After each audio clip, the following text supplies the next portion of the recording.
engenharia, a gente normalmente quer calcular taxas de reação a partir de um mecanismo detalhado. Você quer calcular taxas de reação ou taxas de consumo de uma determinada espécie química, né? Por exemplo, taxa de consumo do combustível ou taxa de produção de um determinado poluente, né, etc. E para isso a gente precisa saber como tratar um mecanismo detalhado, um mecanismo de múltiplas etapas, como tratar ele, como obter as taxas de interesse, tá? Vamos dar uma olhada como fazer isso. Para fazer esse tipo de abordagem, eu vou fazer o seguinte: eu vou utilizar aqui um pedaço, né, uma parte aí do mecanismo detalhado de combustão do hidrogênio também. Vou fazer isso assim, eu vou escrever esse mecanismo aqui, então vou colocar aqui, né, uma parte do mecanismo do H2O2, tá bem? Só para exemplificar, tá? Então eu vou colocar a primeira reação, R1, ela é o seguinte, ó, H2 mais O2 na direção direta, HO2 mais H. Então, na direção direta, tem uma determinada constante de reação chamada KF1, e na direção reversa, né, tem uma determinada constante de reação chamada vou chamar aqui de R1, tá? Então, a reação 2, ela é a seguinte: H mais O2, KF2, resulta em OH mais O, KR2. A reação 3 é OH mais H2, KF3, né? Na direção reversa é KR3. Isso aqui resulta em H2O mais H. E a quarta reação que a gente vai analisar, isso aqui é só uma parte do mecanismo inteiro, né? Ele é H mais O2, KF4, HO2 mais M. M é uma molécula qualquer, tá? Um corpo qualquer aqui, tá? E na direção, faltou um M aqui, né? Faltou aqui um M aqui, tá? Vamos fazer o seguinte aqui, ó. H mais O2 mais M, tá? Para poder balancear aqui essa equação, KR4, tá? Então a pergunta que eu faço aqui é: qual é a taxa, né, em mols por metro cúbico por segundo, né, de consumo de H2, por exemplo, né?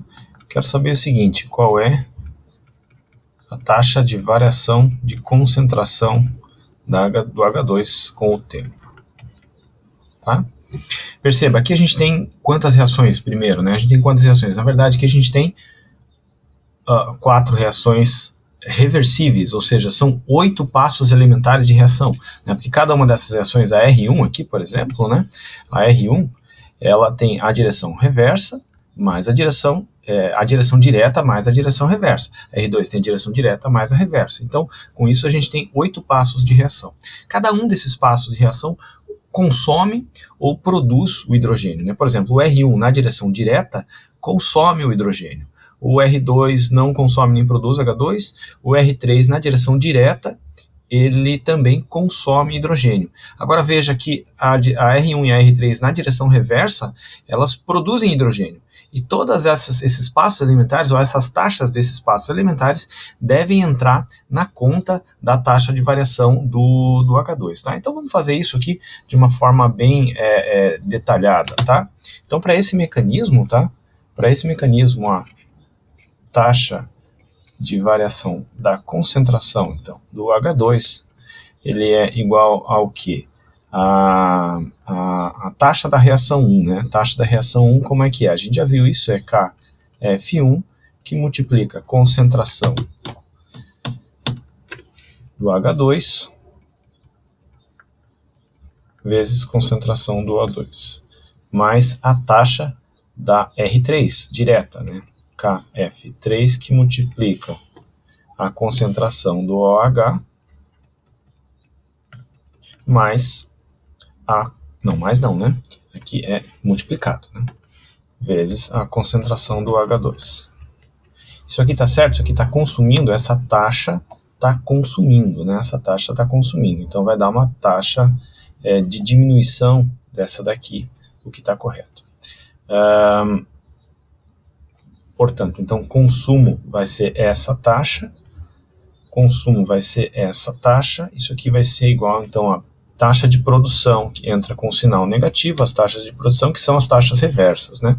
Então, é K R1, que multiplica a concentração de HO2 vezes a concentração de H, menos KR3, que multiplica a concentração de H2O vezes a concentração de H.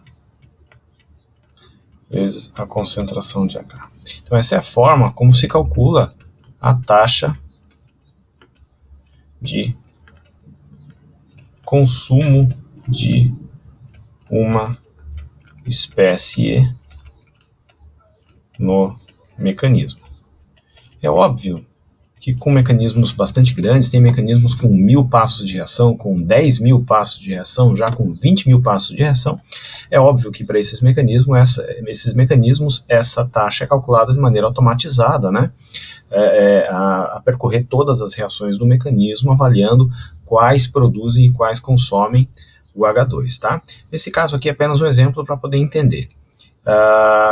Usualmente, essa taxa de consumo também é tratada como o seguinte, como sendo o ômega da espécie química I, né? Então, essa aqui é definida como taxa de consumo da espécie química I. Então, isso aqui, normalmente, a unidade é mol por metro cúbico por segundo, tá? Você vai ver, é comum esse tipo de nomenclatura, tá? Vamos ver uma outra taxa aqui. Essa aqui é a taxa de consumo, né? Vamos ver uma outra taxa importante aqui nesses mecanismos, que é a taxa de progresso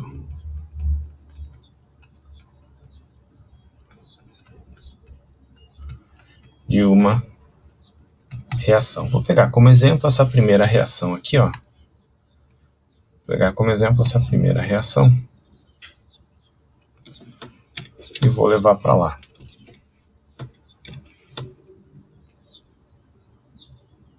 Bom, a taxa de progresso dessa reação aqui, ela é escrita com a letra, a gente dá a letra Q para ela, que dessa reação aqui,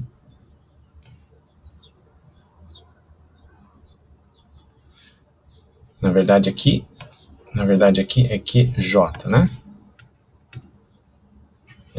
Então aqui a gente está tratando que J percorre as reações e I as espécies, tá? Só para não confundir. Então essa aqui é o QJ, ou seja, é uma taxa de progresso de cada uma das reações. Na verdade, o QJ é definido como a taxa direta menos a taxa reversa. Tá? Então o QJ aqui é a taxa de progresso, ele é para essa reação aqui, ó, da reação 1, né? Então seria o Q1 aqui.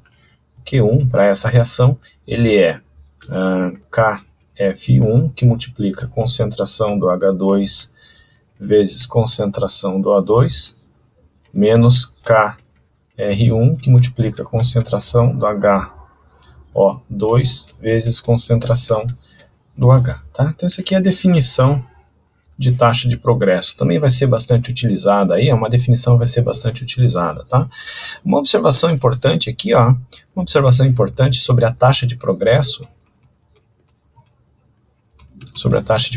é quanto vale a taxa de progresso no equilíbrio.